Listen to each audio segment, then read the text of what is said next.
नमस्कार, मैं अविनाश आप सबका स्वागत करता हूं ड्रीम सक्सेस एकेडमी में।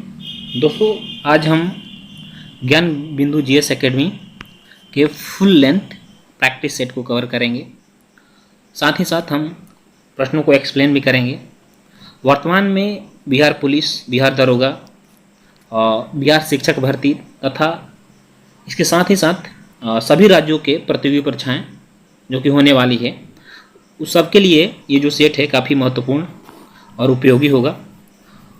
दोस्तों, आप यदि मेरे चैनल पर पहली बार हों तो लाइक एंड सब्सक्राइब करना ना भूलें। तो चलिए अब हम क्वेश्चन नंबर 1। पहला प्रश्न है कि गांधी जी की जो चिता पर मुखाग्नि उनके किस पुत्र ने दिया था। यानी गांधी जी की मृत्यु जब हुई तो उनको मुखाग्नि उनके किस पुत्र ने दिया था। तो इसका आंसर आपको बता दूं कि रामदास होगा। दोस्तों, आपको बता दूं गांधी जी के कितने पुत्र थे? 4 पुत्र थे, जिसमें मणिलाल थे, देवीदास थे, हरिलाल थे और रामदास थे। तो जिसने मुखाग्नि दिया वो रामदास थे। ठीक है, चलिए आपको और एक बता दूँ जो इसमें हम 3 सब्जेक्ट को, हिस्टोरी, पॉलिटी एंड ज्योग्राफी को इस सेट में कवर करेंगे। ठीक है, चलिए अगला क्वेश्चन है कि हमने सिर दर्द से छुटकारा पाने के लिए सिर कटवाना बेहतर समझा। यह कथन किसका है बताना है आपको। ठीक है, तो यह दोस्तों कथन जो है क्वेश्चन नंबर 2 का आंसर आपको सी हो जाएगा। जवाहरलाल नेहरू का कथन है कि हमने सिर दर्द से छुटकारा पाने के लिए सिर कटवाना जो है क्या बेहतर समझा। ठीक है, चलिए आगे देखेंगे क्वेश्चन नंबर 3। क्वेश्चन नंबर 3 कह रहा कि किस अधिवेशन में पहली बार मोहम्मद अली जिन्ना ने भाग लिया था। चलिए बताइए, आपको 5 सेकंड का समय देते हैं। 5 सेकंड में अपना आंसर तैयार कर लीजिएगा और साथ ही साथ अपने प्रश्न को काउंट भी करिएगा आप कितने क्वेश्चन टोटल सही कर रहे हैं। ठीक है, चलिए तो इसका आंसर आपको बता दूँ 1906 ईस्वी में कलकत्ता कांग्रेस का जो कलकत्ता अधिवेशन हुआ था उसमें मोहम्मद अली जिन्ना ने पहली बार पार्टिसिपेट किया था। ठीक है, चलिए क्वेश्चन नंबर 4 देखेंगे। क्वेश्चन नंबर 4 कह रहा है कि किस संविधान संशोधन के तहत संसद और विधानमंडल के कोरम की आवश्यकता को समाप्त कर दिया गया। तो दोस्तों इसका आंसर बताइए।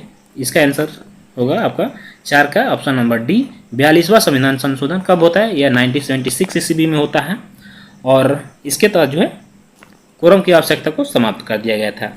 बाकी जो संविधान की प्रस्तावना में शब्द जोड़े गए थे समाजवादी, धर्मनिरपेक्ष, एकता और अखंडता, वो 42वें संविधान संशोधन ही क्या करेंगे जोड़े गए थे। ठीक है, चलिए अब देखेंगे क्वेश्चन नंबर 5 है। क्वेश्चन नंबर 5 कह रहा है कि सबसे अधिक बार अविश्वास प्रस्ताव का सामना करने वाले जो प्रधानमंत्री हैं वो कौन है। ठीक है, तो बताइए इसका आंसर क्या होगा। तो आपको बता दूं कि इसका जो आंसर होगा option number B, Indira Gandhi.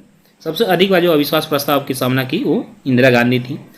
अविश्वास प्रस्ताव क्या है आपको समझा देता हूँ थोड़ा सा, कि जब किसी दल को, यानी जो भी विपक्ष में रहता है, जब किसी दल को यह लगता है कि जो वर्तमान में सरकार है वह सदन में अपनी बहुमत खो चुकी है, तो वह सरकार के विरुद्ध अविश्वास प्रस्ताव लाता है। और यदि अविश्वास प्रस्ताव पारित हो जाए तो समझिए कि जो चुनी हुई सरकार है वो हट जाती है, यानी विघटित हो जाती है। ठीक है, चलिए अगला क्वेश्चन देखेंगे हम। अगला क्वेश्चन है क्वेश्चन नंबर 6 है कि निम्न में से कौन सरकारिया आयोग के सदस्य नहीं थे। तो आपको RS सरकारिया, V शिवरामन तथा डॉक्टर SR सेन जो थे ये सरकारिया आयोग के सदस्य थे, किंतु जो डॉक्टर हनुमंतैया थे यह सरकारी आयोग के सदस्य नहीं थे। इसलिए 6 का ऑप्शन नंबर बी सही होगा। चलिए अब देखेंगे क्वेश्चन कह रहा है किस दर्रे को लाशों का ढेर कहा जाता है। तो याद रखिएगा जो रोहतांग दर्रा है इसे हम लाशों का ढेर कहते हैं और यह किस राज्य में है? तो यह हिमाचल प्रदेश में। ठीक है, चलिए अगला क्वेश्चन हमारा कि सामाजिक वानिकी कार्यक्रम, ठीक है, सामाजिक वानिकी कार्यक्रम जो है यह किस वर्ष शुरू की गई। तो सामाजिक वानिकी कार्यक्रम जो है वो 1976 ईस्वी में शुरू की गई। हिमाचल प्रदेश में NTPC की जो प्रथम जल विद्युत परियोजना है वह किस डैम पे बनाया गया है। ठीक है, तो बताना है आपको। तो दोस्तों 9 का आंसर बताइए। 9 का आंसर हो जाएगा आपका कोल डैम। कोल डैम जो है इस पर NTPC ये प्रथम जल विद्युत परियोजना को बनाई गई है। ठीक है, ये ऑप्शन नंबर क्वेश्चन नंबर 9 का जो ऑप्शन नंबर ए है नाथपा झाकरी परियोजना, ये भी आपको बता दूं कि ये भी हिमाचल प्रदेश में है। ठीक है, और यह जो है भारत की सबसे बड़ा जल विद्युत परियोजना नाथपा झाकरी परियोजना है। ठीक है, चलिए आगे क्वेश्चन देखेंगे हम। 10 क्वेश्चन नंबर 10 है कि भारतीय परंपरागत खेलों में निम्नलिखित में कौन सी सर्प नौका दौड़ है। ठीक है, आपको बताना है कौन सी है खेल जो है जो जिसे हम सर्प नौका दौड़ के नाम से भी जानते हैं। ठीक है, तो इसका आंसर हो जाएगा आपका ऑप्शन नंबर बी, वल मकली। ठीक है, चलिए क्वेश्चन नंबर 11 है कि मुगल काल का पहला भारतीय हिंदी विद्वान कौन था। मुगल काल का पहला भारतीय हिंदू विद्वान जो था वो मलिक मोहम्मद जायसी थे, और इन्होंने क्या लिखा, कौन सी पुस्तक लिखी। मलिक मोहम्मद जायसी ने पद्मावत पुस्तक लिखी। ठीक है, जो कि बहुत ही चर्चित पुस्तक है। ठीक, चलिए अगला क्वेश्चन हम देखेंगे। क्वेश्चन नंबर 12 है। क्वेश्चन नंबर 12 कह रहा है कि निम्नलिखित में से किस मुगल सम्राट को हिंदी गीतों की रचना का श्रेय जाता है। यानी हिंदी कौन सा मुगल सम्राट था जो हिंदी गीतों को भी लिखता था। तो दोस्तों आपको बता दूं कि इसका आंसर होगा क्वेश्चन नंबर 12 का ऑप्शन नंबर डी। ठीक है, शाहजहां को जाता है जो कि हिंदी गीतों को लिखा करता था। निम्नलिखित में कौन सा युग्म सही मेल खाता है। ठीक है, चलिए बताइए, बताना है आपको। तो ये देखिए, जो मार्को पोलो है यह इटली का था, सही है। अल बरूनी उज्बेकिस्तान का रहने वाले था। इब्न बतूता मोरक्को का था। निकेतिन जो था समरकंद, यह समरकंद का नहीं बल्कि जो निकेतिन थे यह रूस का रहने वाला था। इसलिए जो मेल नहीं खा रहा वो ऑप्शन नंबर डी होगा। चलिए अगला क्वेश्चन है कि लोक सेवा आयोग को रिपोर्ट किसको प्रस्तुत करनी होती है। यानी लोक सेवा जो यूपीएससी है यह अपनी रिपोर्ट किसको प्रस्तुत करता है, तो यह अपनी रिपोर्ट राष्ट्रपति को प्रस्तुत करता है। चलिए क्वेश्चन नंबर 15 देखेंगे। क्वेश्चन नंबर 15 कह रहा है कि पंचायती राज प्रणाली सबसे पहले किन 2 राज्यों में लागू की गई थी। तो सबसे पहले जो 2 राज्य थे वह आंध्र प्रदेश और राजस्थान थे, इसमें ही लागू की गई थी, और इससे इन दोनों में भी सबसे जो पहले की गई थी वो राजस्थान में लागू की गई थी। चलिए अगला क्वेश्चन देखेंगे। क्वेश्चन नंबर 16 है कि जिला कलेक्टर का पद जो है यह कब बनाया गया था। तो याद रखिएगा दोस्तों कि जिला कलेक्टर का जो पद है वो वारेन हेस्टिंग्स के समय में बनाया गया था, और यह 1772 ईस्वी यानी ऑप्शन नंबर बी सही होगा में बनाया गया था। ठीक है, चलिए अब क्वेश्चन नंबर 17 देखेंगे। क्वेश्चन नंबर 17 कह रहा है कि भारत सरकार ने पहली राष्ट्रीय वन नीति कब जारी की। पहली राष्ट्रीय वन नीति जो है कब जारी की, तो यह 1952 ईस्वी में किया गया था। चलिए क्वेश्चन नंबर 18 देखेंगे कि किस पहाड़ी प्रदेश में सर्वाधिक वर्षा होता है। अब यहाँ पे देखिए ऑप्शन है गारो, खासी, जयंती या मिजो। इस जो है गारो, खासी और जयंती या तीनों जो पहाड़ियाँ हैं इस पर सर्वाधिक वर्षा होता है, किंतु इन तीनों में से भी आपको बताना है कि तीनों में से सर्वाधिक इसमें होता है। तो इसका ऑप्शन नंबर बी हो जाएगा। खासी जो पहाड़ी है यानी खासी प्रदेश जो है इसमें सर्वाधिक वर्षा होता है। चलिए क्वेश्चन नंबर 19 देखेंगे। क्वेश्चन नंबर 19 कह रहा है कि किस योजना के अंतर्गत सरकार ने कृषि नीति बनाई जिसने हरित क्रांति को जन्म दिया। तो आपको पंचवर्षीय योजना में बताना है वह कौन सी पंचवर्षीय योजना थी जिसमें हरित क्रांति को जन्म दिया। तो पहले आपको बता दूं कि जो हरित क्रांति हुआ था यह 1966-67 में हुआ था, और 1966-67 में जो समय था उस समय तृतीय पंचवर्षीय योजना का समय कह रहा है कि निम्नलिखित युगों में कौन सा एक सुमेलित नहीं है। आपको इसमें बताना है कौन सा है जो सुमेलित नहीं है। तो देखिए कुषाण जो था यह कुषाण वंश जो था यह गंधार कला शैली से सुमेलित था। मालवा जो था तान शैली से संबंधित था। कश्मीर चौर पंचासिका शैली यह जो है गलत है, यह चौर पंचासिका शैली से संबंधित नहीं था। बाकी किशनगढ़ जो था यह बनी ठनी शैली से संबंधित था। ठीक है, चलिए अब हम क्वेश्चन नंबर 21 को देखेंगे कि निम्नलिखित में किस दर्शन को लोकायत कहा जाता है। ठीक है, आपको बताना है कि किस दर्शन को लोकायत कहा जाता है। तो चलिए इसका आंसर आपको बता दूं कि तो जो चार्वाक था यानी चार्वाक को हम लोकायत के नाम से भी जानते हैं। ठीक है, चलिए अब हम देखिए क्वेश्चन नंबर 22 है कि चतुर्दान निम्नलिखित में से किस सिद्धांत से संबंधित है। तो बता दें आपको कि जो चतुर्दान था वो जैन सिद्धांत के से संबंधित है। ठीक है, चलिए आगे देखते हैं हम कि क्वेश्चन नंबर 23 है कूटागार शालाओं। कूटागार शालाओं का संबंध जो है किससे है? चलिए बताइए किससे है कूटागार शालाओं का संबंध? तो क्वेश्चन नंबर 23 का ऑप्शन नंबर आपको बता दूं कि सी जो है यानी वाद विवाद से संबंधित बौद्ध स्थल जो था उसे हम यानी जहाँ पे बौद्ध से संबंधित वाद विवाद होते थे वैसे स्थल को हम कूटागार शाला कहते थे। ठीक है, चलिए अब हम क्वेश्चन नंबर 24 देखेंगे। क्वेश्चन नंबर 24 कह रहा है कि निम्नलिखित में से किसने पहली बार भारत के लिए संविधान सभा के सिद्धांत को स्वीकृत किया था? ठीक है, तो आपको बता दूं जो अगस्त प्रस्ताव हुआ था इसने सर्वप्रथम भारत के लिए संविधान सभा को स्वीकृति प्रदान की थी। ठीक है, चलिए आगे देखेंगे क्वेश्चन नंबर 25। और क्वेश्चन नंबर 25 कह रहा है कि निम्नलिखित कथनों पर विचार कीजिए। कथन दिया है सशस्त्र विद्रोह यानी कि आंतरिक जब आपातकाल देश में लागू होता है उस समय अनुच्छेद 19 को निलंबित नहीं किया जा सकता। जी बिल्कुल किया जा सकता है। जब देश में आंतरिक आपातकाल लागू हो जाए तो सिर्फ अनुच्छेद 20 और 21 को निलंबित नहीं किया जा सकता, बाकी जितने भी अनुच्छेद आपके मौलिक अधिकार है उसको निलंबित किया जा सकता है। इसलिए यह जो है गलत हो जाएगा आपका। बाकी अब देखिए दो क्या कह रहा है कि अनुच्छेद 12 के तहत गैर सांविधिक प्राधिकरणों में भी राज्य के रूप में माना जाता था, ये सही होगा। तो यहाँ पे आपको बता दूं कि क्या कह रहा है कथनों में से इनमें से कौन से कथन सही है? तो याद रखिएगा इनमें से जो है केवल वी जो है सही है यानी कि 25 का ऑप्शन नंबर बी सही होगा। ठीक है, चलिए अब क्वेश्चन नंबर 26 देखेंगे हम। क्वेश्चन नंबर 26 कह रहा है कि ऐसी प्रथाओं का त्याग करें जो स्त्रियों के समान के विरुद्ध संबंधित है। यानी कि स्त्रियों के समान से के विरुद्ध में जो भी प्रथाएं वैसी प्रथाओं को त्याग करना संविधान के किस भाग में बताया गया है? तो याद रखिएगा ये संविधान के जो मूल कर्तव्य है उसमें कहा गया है। ठीक है, क्वेश्चन नंबर 28 कह रहा है कि भूकंप की तीव्रता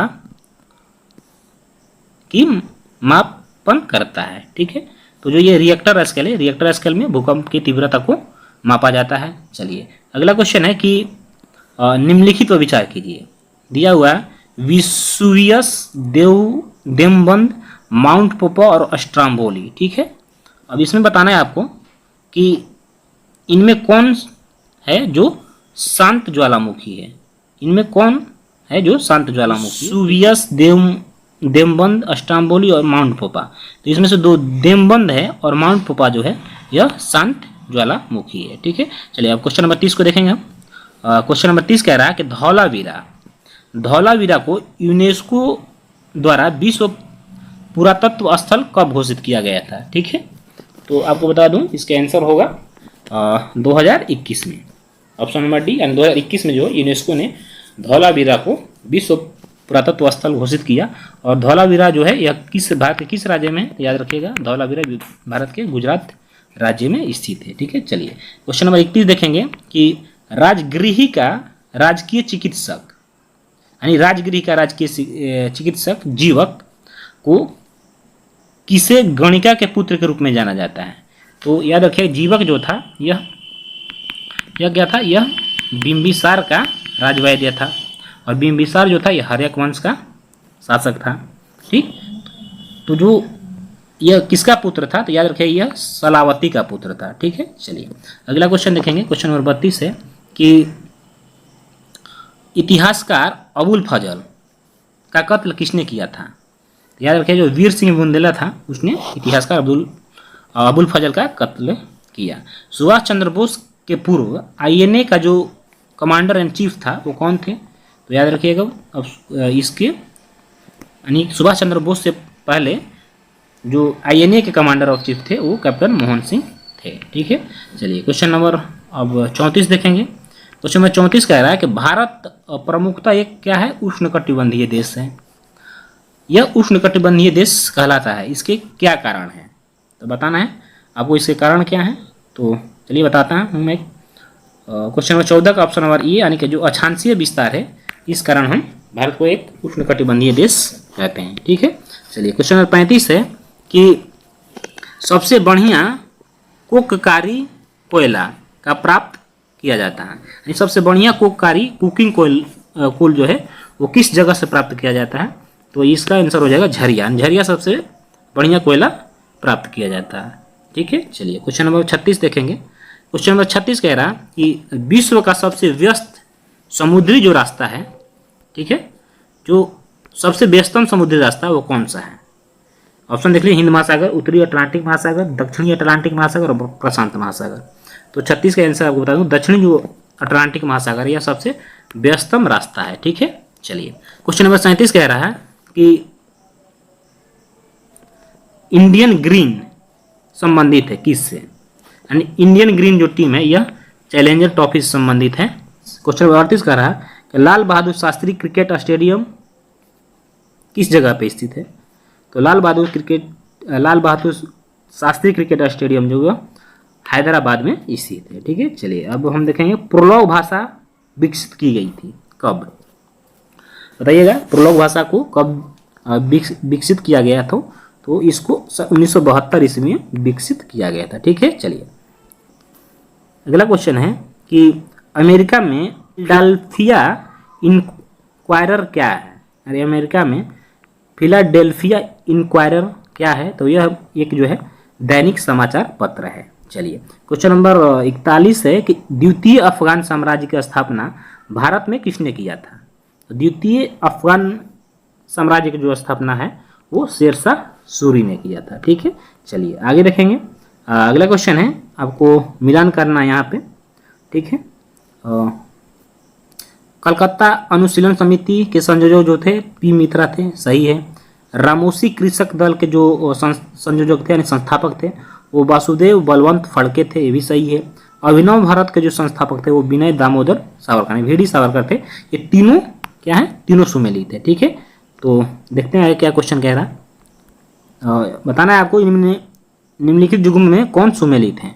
तो इन तीनों सही, यानी 1 2 3 तीनों सही है। चलिए क्वेश्चन नंबर अब 43 देखेंगे हम। क्वेश्चन नंबर 43 कह रहा है कि दक्षिण अफ्रीका में गांधी के संघर्ष के संदर्भ में निम्नलिखित कथनों पर विचार कीजिए।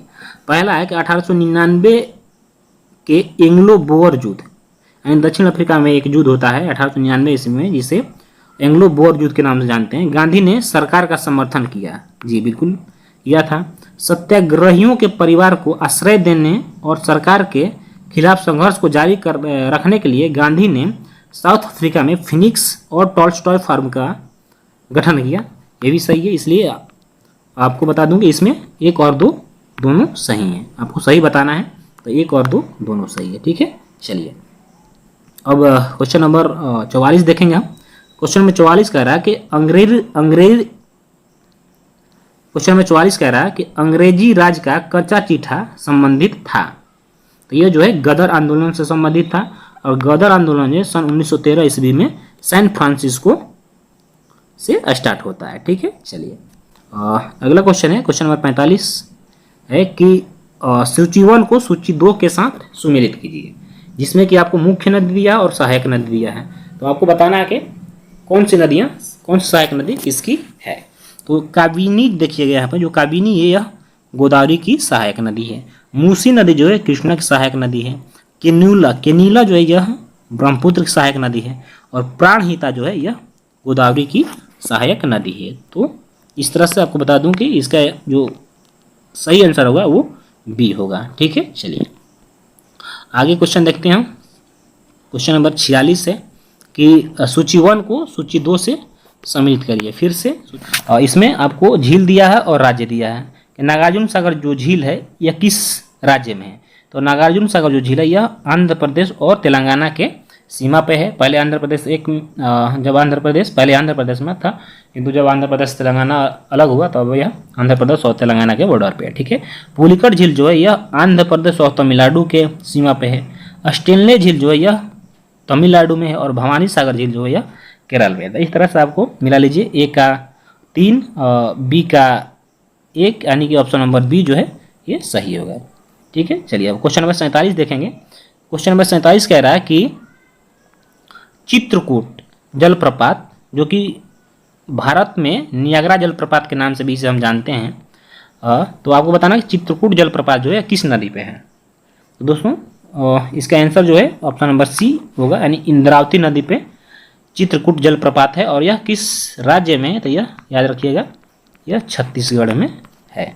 चलिए अब क्वेश्चन नंबर 48 देखेंगे हम। क्वेश्चन नंबर 48 कह रहा है कि किस राज्य विधानसभा के निर्वाचन की तारीख विनिश्चित करने की शक्ति किसमें होती है।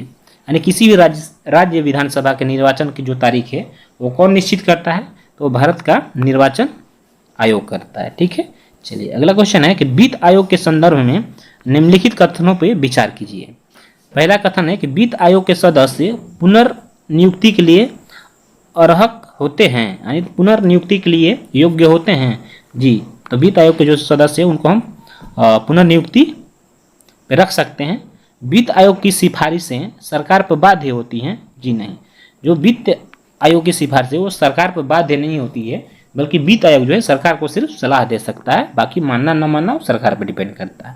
चलिए इस तरह से आपका जो आंसर होगा इसका एक सही होगा। उपयुक्त में कौन से सत्य हैं, तो केवल एक जो है ये सही होगा। ठीक है, चलिए अब क्वेश्चन नंबर 50 और अंतिम क्वेश्चन है, इसी साथ ही हमारा सेट समाप्त हो जाएगा। अगला क्वेश्चन है कि निम्नलिखित में से राज्यसभा के विषय में कौन सही है। आपको बताना है कि राज्यसभा के विषय में कौन सही है। यह भंग नहीं की जा सकती, बिल्कुल सही है। इसका कार्यकाल 5 वर्ष का होता है। जी नहीं, इसका कार्यकाल जो है 6 वर्ष का होता है। प्रत्येक 2 वर्ष के बाद इसके 1/3 यानी 1/3 सदस्य जो हैं, सदस्यों का कार्यकाल जो समाप्त हो जाता है, ये सही है। इसके सदस्य 25 वर्ष से कम आयु के नहीं होंगे। जी नहीं, इसके जो सदस्य वो 35 वर्ष से कम आयु के नहीं होंगे। इसलिए आपको बताओ 1 और जो 3 है ये सही है। आपको कूट से सही उत्तर का चयन करना है, तो 1 और जो यानी कि ऑप्शन नंबर जो 3 है वो सही है। 1 और 3 सही है। तो दोस्तों इस तरह से ये सेट जो है कंप्लीट होता है, जिसमें कि 50 प्रश्न थे। और आशा करता हूँ आपको ये सेट काफ़ी पसंद आया होगा। पसंद आया हो तो लाइक जरूर करें, लाइक एंड कमेंट करके बताइए कि आपको कैसा यह सेट कैसा लगा। और फिर इसी तरह से यदि आपको सेट पसंद आएगा तो इसका और भी सेट लाते रहेंगे, कमेंट जरूर करिएगा। फिर मिलते हैं हम किसी नेक्स्ट वीडियो में, तब तक ले जय हिंद, वंदे मातरम।